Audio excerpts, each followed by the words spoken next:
नमस्कार, मैं हूं पूजा सिंह और आप देख रहे हैं हमारा अपना उत्तराखंड का ये खास बुलेटिन। चलिए बुलेटिन की शुरुआत करेंगे आज की कुछ खास बड़ी खबरों के साथ।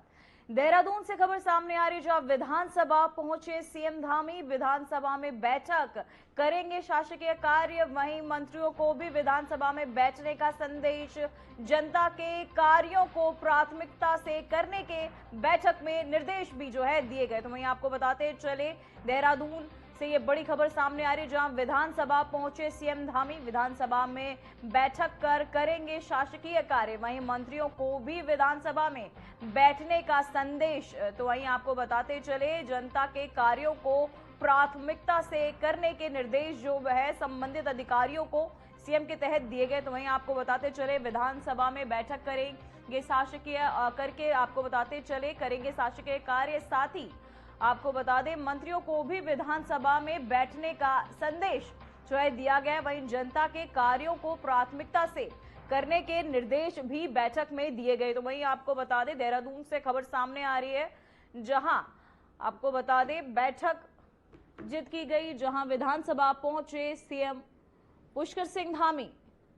तो वहीं आपको बताते चले, जनता के कार्यों को प्राथमिकता से करने के निर्देश भी दिए गए। साथ ही आपको बताते चले, विधानसभा में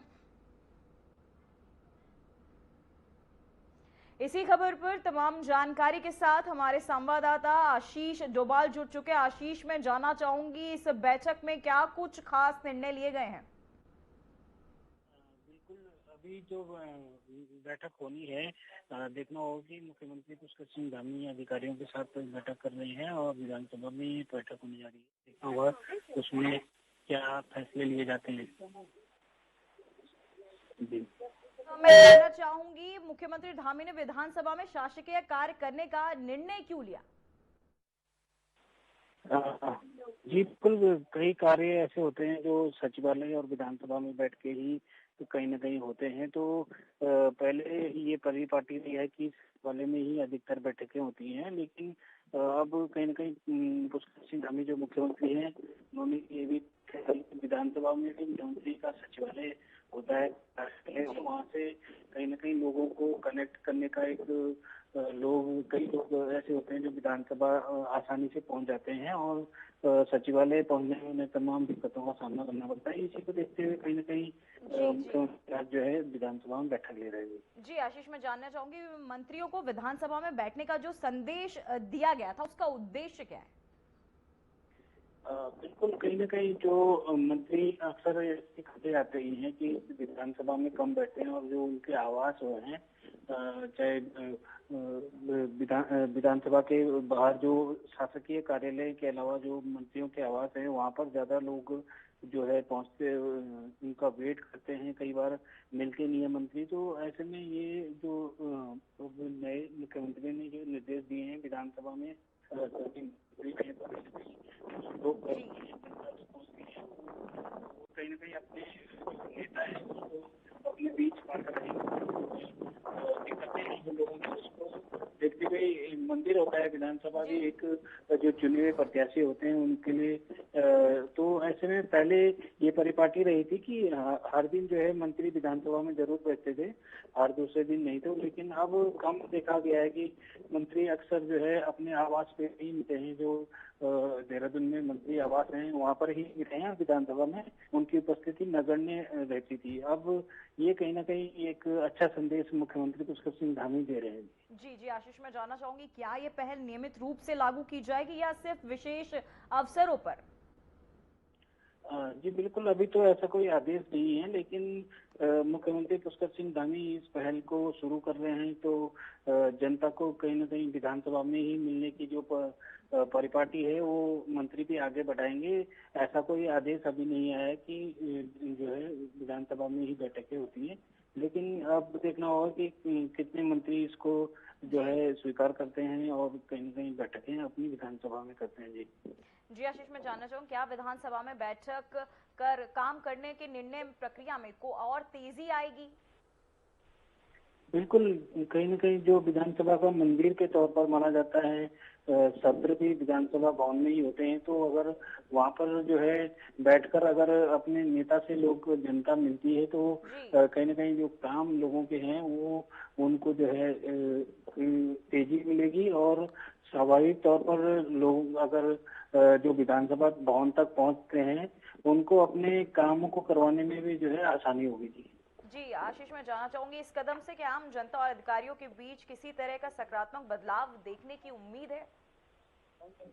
बिल्कुल पूजा होनी भी चाहिए क्योंकि ज्यादातर बैठकें विधानसभा में ही हो तो उससे कहीं ना कहीं बड़ा मैसेज आता है। अधिकारी भी मौके पे रहते हैं और अधिकतर बैठकें सचिवालय में ही करवाने की जो परिपाटी रही है उसमें कहीं ना कहीं जो विधानसभा भवन है तो वहां पर भी अगर बैठकें होंगी तो लोगों को सहूलियत होगी भी।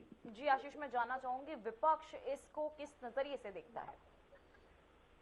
अ, देखिए अभी तो पूरा कोई ऐसा कोई बयान विपक्ष का नहीं आया है लेकिन अभी आज ये शुरुआत की है कहीं ना कहीं ज्यादातर बैठकें सचिवालय में होती थी, जी। अब विधानसभा में होंगी तो इसका क्या जो है विपक्ष क्या बयान देता है अब आने वाले समय में सामने आएगा।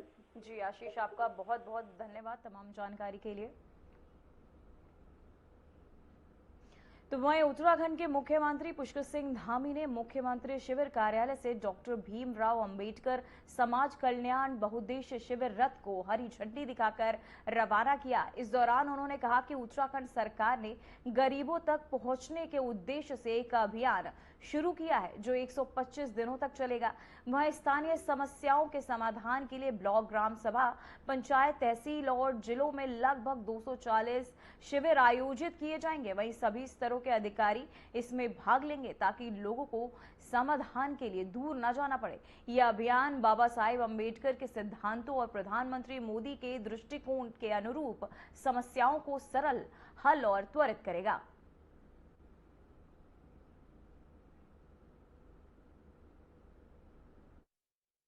देखिए, ये एक बहुत अच्छा अभियान प्रारंभ हो रहा है और इस अभियान के माध्यम से उत्तराखंड सरकार चली गरीब के द्वार 125 दिनों तक ये अभियान चलेगा। 240 लगभग शिविरों का आयोजन किया जाएगा जिसमें ब्लॉक, ग्राम सभाएं, पंचायत, तहसील और जिले की समस्याओं का समाधान भी जिला स्तर के अधिकारी, हर स्तर के अधिकारी इसमें भाग लेंगे।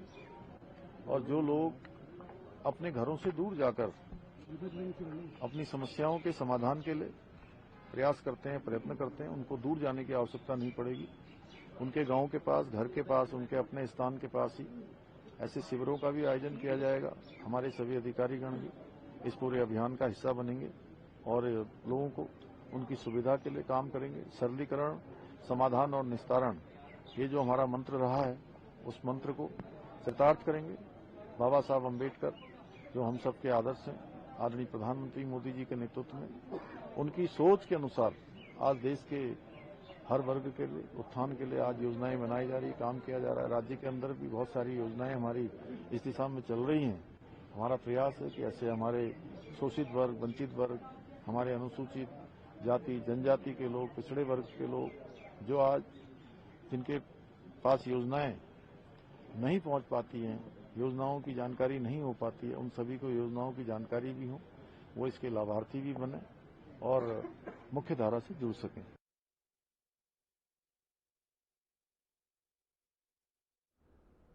तो वहीं उत्तराखंड के मुख्यमंत्री पुष्कर सिंह धामी ने नैनीताल में एक बड़ा बयान देते हुए साफ किया है कि राज्य सरकार भूमि पर अवैध कब्जों को किसी भी सूरत में बर्दाश्त नहीं करेगी।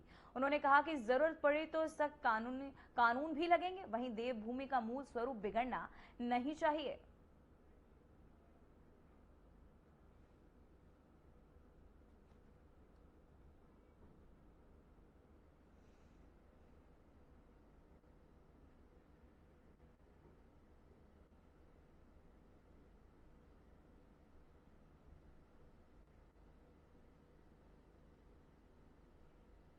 तो वहीं आपको बताते चले अवैध कब्जों पर अब सख्ती। तो वहीं सीएम धामी ने का स्पष्ट संदेश जो है अवैध कब्जों को लेकर सामने आए हैं, जहां सरकार अब सख्त होती नजर आ रही है। तो वहीं आपको बताते चले अवैध कब्जों पर सख्ती। तो वहीं उत्तराखंड अधीनस्थ सेवा चयन आयोग की परीक्षा रद्द करने की मांग को लेकर बेरोजगार संघ का प्रदर्शन जारी है। आपको बता दें कि इसको लेकर अब कर्णप्रयाग विधायक अनिल नौटियाल का बयान भी सामने आ गया है। उन्होंने कहा कि पेपर लीक में जो भी व्यक्ति दोषी पाया जाएगा उसको बख्शा नहीं जाएगा। वहीं कर्णप्रयाग विधायक अनिल नौटियाल ने प्रेस वार्ता आयोजित करते हुए कहा कि कुछ लोग नेपाल जैसी घटनाओं को यहां भी अंजाम देना चाह रहे हैं। युवाओं के आंदोलन में नारों के जरिए देश को बांटने का काम कर रहे हैं। ऐसे उपद्रवियों को बिल्कुल भी बर्दाश्त नहीं किया जाएगा।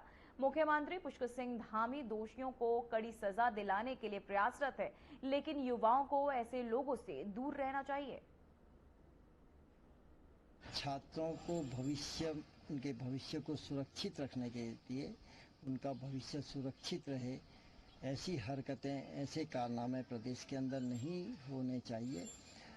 हम सब लोग छात्रों के इस आंदोलन में उनके साथ हैं, लेकिन जिस प्रकार से छात्रों के आंदोलन में कुछ लोगों के द्वारा गलत तरीके से हस्तक्षेप करते हुए गलत नारेबाजी करके जनता को गुमराह करने का प्रयास किया जा रहा है, वो दुर्भाग्यपूर्ण।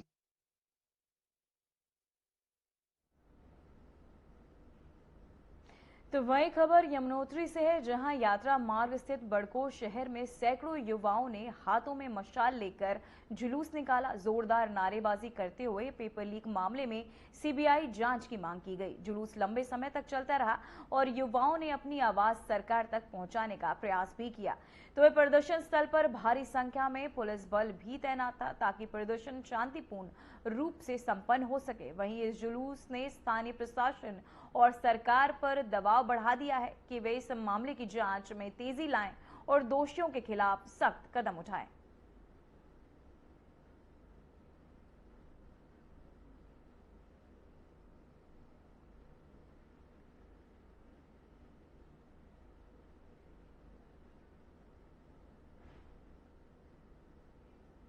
तो वहीं आपको बताते चले जुलूस में युवाओं का जोरदार प्रदर्शन देखने को मिला, जहां आपको बता दें बड़ी संख्या में युवाओं ने किया जोरदार प्रदर्शन। युवा समूह ने ये जुलूस निकाला, जहां हाथों में मशाल लिए प्रदर्शन करते नजर आए युवा। जुलूस में युवाओं की जोरदार भागीदारी भी जो है नजर आई।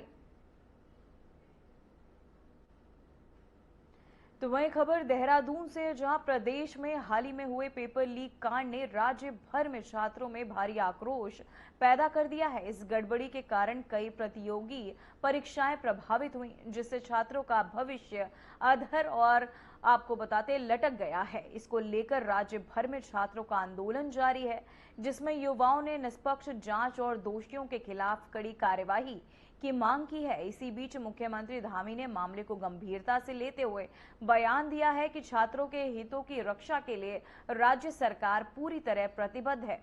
उन्होंने बताया कि जांच के लिए विशेष जांच दल का गठन भी किया गया है, जो पूरे मामले की तह तक जाएगी। वहीं मुख्यमंत्री ने यह भी स्पष्ट किया कि यदि एसआईटी जांच के दौरान ये महसूस किया गया कि और गहराई में जांच की आवश्यकता है, तो सीबीआई जांच भी की सिफारिश भी जो है की जाएगी। वहीं सरकार की कोशिश है कि इस तरह की घटनाएं भविष्य में न हो और योग्य छात्रों के साथ न्याय हो। देखिए, जब एसआईटी की एक जांच चल रही है और हमें किसी भी जांच से कोई परहेज नहीं है, छात्रों के हित में हमें जो भी जांच करवानी पड़ेगी हम कर देंगे। अगर छात्र सीबीआई चाहेंगे तो छात्रों के लिए हम सीबीआई भी कर देंगे, लेकिन अगर एसआईटी जांच कर रही है, सीबीआई में जाने से पहले एसआईटी भी जांच कर रही है, तो राज्य की एजेंसी जांच कर रही है, वहां से भी यही पूछा जाता है कि भाई वो पूछे उन्होंने कितना काम किया है, कितना नहीं किया है। हमको किसी जांच से, छात्रों के हित में हमें किसी भी जांच से आपत्ति नहीं है, हम सब जांच करवाने के लिए तैयार हैं। जो जिसमें छात्रों का हित होने वाला है, छात्रों को जिसमें निष्पक्षता सुनिश्चित होने वाली है, हमने पहले भी यही किया, हम आगे भी यही। इसी खबर पर हमारे साथ सुरेश नेगी जुड़ चुके हैं, नेता बीजेपी। सर, मैं जानना चाहूंगी, सरकार यूकेएसएससी मामले को लेकर एसआईटी जांच गठन कर रही है, जांच कर रही है, लेकिन कहा जा रहा है कि सीबीआई जांच आगे जरूरत पड़ने पर भी होगी। इसे लेकर आप क्या कहना चाहेंगे? माफ कीजिए सर, सुरेश जोशी सर, क्या आपको हमारी आवाज आ रही है? मैं जानना चाहूंगी सर। जी सर। जी सर, मैं जानना चाहूंगी, यूकेएसएससी परीक्षा को लेकर एसआईटी जांच सरकार करवा रही है, लेकिन सीबीआई जांच की भी आगे जरूरत पड़ने पर सरकार ने कहा है कि किया करवाया जाएगा। इसे लेकर आप क्या कहना चाहेंगे? नहीं, देखिए, हम दो तीन बातें इसमें कह रहे हैं। पहली बात तो ये है कि जो युवा बेरोजगार अपनी मांगों को लेकर आंदोलन कर रहे हैं, जी, सरकार और भारतीय जनता पार्टी का संगठन, हम सब लोग युवाओं के साथ हैं जी, और उनकी जो भी वाजिब डिमांड है, जो उनकी सही डिमांड है, हम उसकी किसी भी स्तर तक पूर्ति करने के लिए तैयार हैं। जी, और साथ ही साथ जो है कि युवाओं को कोई ऐसा कष्ट न हो। देखो, हमारे बच्चे हैं, हमारे घर परिवारों के ही बच्चे हैं, वो कोई वो अलग नहीं है हमसे। और युवा ही जो है कि देश का भविष्य होता है, कल के दिन आने वाला समय उन्हीं का है जी। लेकिन प्रश्न ये खड़ा होता है कि जैसे अभी एसआईटी जांच की बात कही गई है, निश्चित तौर पर एसआईटी की जांच हो रही है और जिन लोगों ने भी इसमें ऐसा कृत्य किया होगा कि जो युवाओं के साथ खिलवाड़ हुआ हो, वो सरकार किसी भी सूरत पर बर्दाश्त नहीं करेगी। क्योंकि इससे पहले भी हम, जब से दानी जी की सरकार आई है, दानी जी जब से मुख्यमंत्री बने हैं, उन्होंने ट्रांसपेरेंसी से सारी परीक्षाएं कराई हैं। लगभग 26,000 युवाओं को हम लोगों ने अभी तक रोजगार दिया है इन 4 सालों के कार्यकाल में और अभी भी 10,000 पदों पर हमने नियुक्तियां देने के लिए जो पद सृजित करने का काम है वो पूरा कर। जी सर, मैं जानना चाहूंगी कि अब तक हुई एसआईटी जांच में जो भी चीजें सामने आई है, क्या उसे आप पर्याप्त मानते हैं? नहीं, देखो, पर्याप्त तो तभी होगा जब, मैं पहली बात कर रहा हूँ ना, देखो, बच्चों के साथ बैठकर, जो हमारे युवा, उनके साथ बैठकर के सरकार बैठेगी। युवाओं की संतुष्टि हमारी संतुष्टि है। अगर उनको लगता है कि भाई एसआईटी की जांच से संतुष्ट नहीं है, तो मुख्यमंत्री जी ने बहुत स्पष्ट तौर पर कह दिया कि हमको सीबीआई जांच से कोई परहेज नहीं है, कोई गुरेज नहीं है। पहली बात। लेकिन सबसे बड़ा, जी सर, इसी खबर पर हमारे साथ राजेंद्र चौधरी, नेता कांग्रेस, जुड़ चुके हैं। सर, मैं आपसे भी जानना चाहूंगी, एसआईटी जांच जो सरकार करा रही, इसे लेकर कांग्रेस कितनी संतुष्ट नजर आ रही है? नहीं, सवाल कांग्रेस की संतुष्टि का नहीं है पूजा। सवाल ये है कि इस उत्तराखंड के जो युवा हैं उनका क्या अपराध है। बार बार पर्चे लीक हो रहे हैं, कोई एक भी प्रतियोगिता ऐसी नहीं है जिसका जो है पर्चा लीक ना हुआ है। ये सरकार हमारे युवाओं को रोजगार देने से इतना डर क्यों रही है? जी, इसलिए जो है ये नकल विरोधी कानून भी लाए। दूसरी चीज क्या है इसमें पूजा, कि आखिर जितने भी पर्चे लीक हो रहे हैं उसमें भाजपा के नेताओं की संलिप्तता क्यों मिल रही है? जी, तो ये उत्तराखंड के युवाओं के साथ एक बड़ा मजाक है। जी, ये सरकार फेल हो गई है जी। और अब कोई भी जांच कराएं। सुरेश जोशी जी, मैं जानना चाहूंगी आपकी क्या प्रतिक्रिया इस पे? राजेंद्र चौधरी जी लगातार बीजेपी पर हमलावर हो रहे, लगातार कह रहे कि पेपर लीक के कई मामले उत्तराखंड में नजर आए। इसे लेकर आप क्या कहना चाहेंगे सर? सुनिए, जब से दानी जी की सरकार आई है, एक नहीं दर्जनों परीक्षाएं हुई हैं जी, किसी भी परीक्षा में कोई पर्चा लीक नहीं हुआ है जी। और ये पहली परीक्षा है कि जिस परीक्षा में जो है कि पेपर लीक, नकल या जो है कि पेपर बाहर आने का प्रकरण आया, निश्चित तौर पर आया, इससे हम इनकार नहीं कर सकते जी। लेकिन हम ये बहुत स्पष्ट तौर पर कह रहे हैं कि इसके लिए कोई भी दोषी होगा, जो चाहे वो किसी दल का कार्यकर्ता हो या किसी सोसाइटी का हो या कोई षड्यंत्र हो, उन सबका पर्दाफाश कर करके जनता के सामने रखा जाएगा और पार्टी युवाओं के साथ है। लेकिन एक प्रश्न ये भी है कि जो युवाओं के कंधे में बंदूक रख करके राजनीति करना चाहते हैं, जो उत्तराखंड देवभूमि के स्वरूप को बिगाड़ना चाहते हैं, जो इस प्रदेश के अंदर राष्ट्र विरोधी नारे लगा करके युवाओं को उकसा करके आंदोलन को गलत रास्ते में ले जाना चाहते हैं, उन पर भी वही कार्रवाई होगी। जी राजेंद्र चौधरी जी, बीजेपी लगातार कहती नजर आ रही कि कांग्रेस युवाओं को भड़का रही है, इसे लेकर अब क्या कहेंगे? हमें क्या आवश्यकता है किसी को भड़काने की? अगर पर्चे लीक ना हुआ होता जी तो कौन युवा इकट्ठा हो रहा था? ये अनर्गल बात कर रहे हैं, अपनी कमियां तो जो है बता नहीं रहे, स्वीकार जी। नहीं कर रहे। हमारा कहना ये है इसमें पूजा जी कि जितने भी ये पर्चे लीक हुए अभी तक भर्ती के, इसमें भाजपा के नेताओं की संलिप्तता क्यों है? जी दूसरी चीज, ये सिलेक्टिव ऑपरेशन क्यों कर रहे हैं?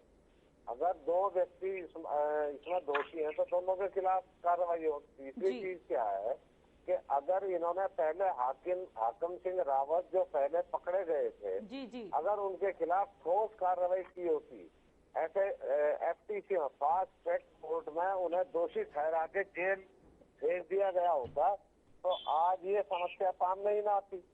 जी चक्कर ये है कि सरकार जो है ये नौकरी नहीं देना चाहती, ये चाहती है कि इस प्रदेश का युवा इनके लिए नारा लगाए और इनके बच्चे विदेशों में पढ़े। जी। सुरेश जोशी जी, क्या कहना चाहेंगे इस पर आप? देखो, मैं पहली बात तो ये बताऊं जी कि जो ये एक शब्द का प्रयोग कर रहे हैं कि बार बार परीक्षाएं में जो पेपर लीक हो रहा है, बार बार वाला शब्द है ही नहीं। ये पहली बार ही ये स्वामी जी की सरकार के आने के बाद ये पेपर का लीक का मामला आया है। जहाँ तक जो है कि जिन लोगों ने पहले कृत्य किया उसमें सैकड़ों लोग ऐसे हैं जो जेल के अंदर है। जिस हाकिम सिंह जी ये बात कर रहे हैं वो खुद जेल पर थे और आज वो जेल पे है, तो वो इसी सरकार के कारनामे। मैं इन्हीं से प्रश्न पूछना चाहता हूँ कि जब पटवारी भर्ती का प्रकरण आया था जिसमें डीएम को भी माननीय न्यायालय ने सस्पेंड किया था, पौड़ी के डीएम को, जब पटवारी घोटाला हुआ था किसी को कांग्रेस ने सस्पेंड किया? उसके बाद जब कांग्रेस सरकार ने ग्राम्य विकास अधिकारियों को नौकरी दे दी थी 246 को, माननीय न्यायालय ने उन 246 लोगों की नियुक्ति पत्र को रद्द कर दिया। क्या उस समय कांग्रेस ने किसी एक को भी सजा दी? मैं ऐसे कितने प्रकरण बताऊंगा। देखो, ये हम तो स्वीकार कर रहे हैं, अगर गलत हुआ है तो भारतीय जनता पार्टी और सरकार स्वीकार कर रही है कि जिसने गलती की है, वो चाहे भारतीय जनता पार्टी का व्यक्ति हो, चाहे कांग्रेस का व्यक्ति हो, चाहे वो समाज का कहीं का भी हो, वो जेल जाएगा, उसकी सजा जेल होगी। और वो कोई भी व्यक्ति उत्तराखंड के बेरोजगारों के साथ, युवाओं के साथ अगर अन्याय करता है, किसी भी कीमत पर उसको बर्दाश्त नहीं किया जाएगा। वो युवा हैं कौन? क्या उसमें भारतीय जनता पार्टी के कार्यकर्ताओं के बच्चे नहीं है क्या? क्या उसमें भारतीय जनता पार्टी के समर्थकों के बच्चे नहीं है क्या? क्या जिन्होंने भारतीय जनता पार्टी को वोट दिया उनके बच्चे नहीं है क्या? वो हमसे अलग है क्या? जी। ये जो कोशिश की जा रही है, ये जो उत्तराखंड के अंदर द्वारा ये कोशिश की जा रही है कि भाजपा अलग है और आप अलग हो, ये साजिश है जी। पर्दाफाश होगा। इनकी निगाह में सब अलग है, सिर्फ जो इन्हें पैसे देगा जी की भर्ती होगी। और सुरेश जोशी जी, राजेंद्र चौधरी जी, आप दोनों का बहुत बहुत धन्यवाद हमारे साथ चर्चा में बने रहने के लिए।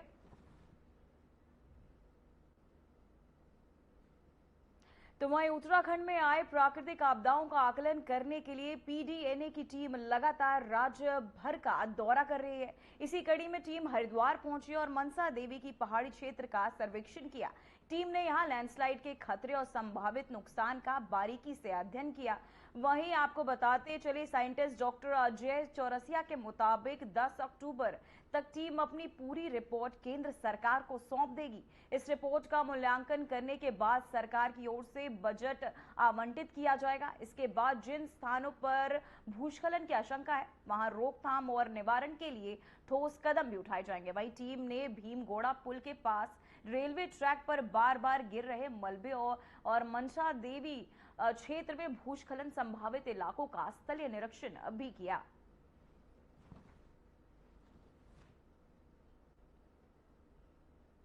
तो वहीं खबर केदारनाथ से है, जहां कल देर रात्रि सेक्टर मजिस्ट्रेट केदारनाथ को एक महत्वपूर्ण सूचना मिली कि एक गंभीर रूप से बीमार व्यक्ति को केदारनाथ के सरकारी अस्पताल से विवेकानंद अस्पताल में स्थानांतरित करने की आवश्यकता है।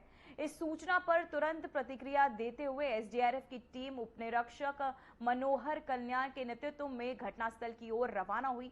टीम के त्वरित और सावधानी पूर्वक कार्यवाही करते हुए बीमार व्यक्ति को सुरक्षित रूप से केदारनाथ के सरकारी अस्पताल से उठाया और नजदीकी अस्पताल तक पहुंचाया गया। वहीं इस सेवा से मरीज को आवश्यक चिकित्सा सुविधाएं समय पर मिल सकी, जिससे उसकी जान बचाने में मदद मिली।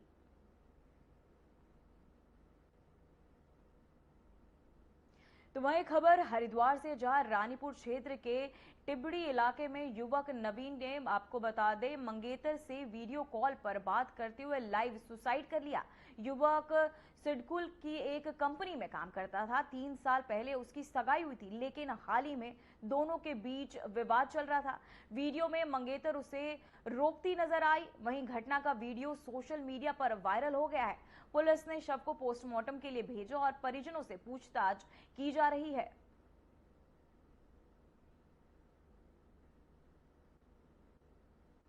तो वही खबर हरिद्वार से, जहां डोभाल चौक पर एक महिला के साथ एक मनचले ने बदतमीजी करने की कोशिश की, जिससे महिला को गहरा आक्रोश हुआ।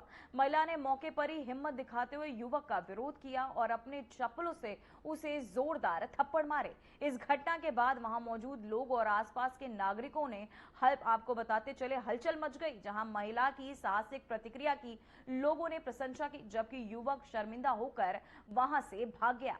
वहीं स्थानीय पुलिस को भी इस घटना की जानकारी दी गई और वे मामले की जांच कर रही है। ये घटना महिलाओं की सुरक्षा और उनके आत्मसम्मान के लिए हिम्मत दिखाने का उदाहरण मानी जा रही है। इस मामले ने समाज में महिलाओं के प्रति सम्मान और सुरक्षा के मुद्दे पर फिर से चर्चा को जन्म दे दिया है।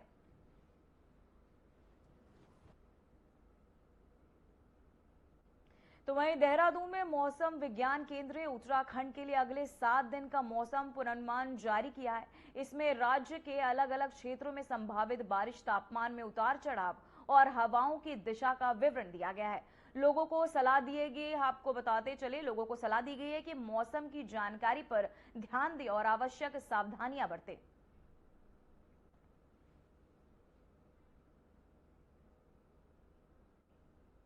फिलहाल खबरों में बस इतना ही। मुझे दीजिए इजाजत। नमस्कार।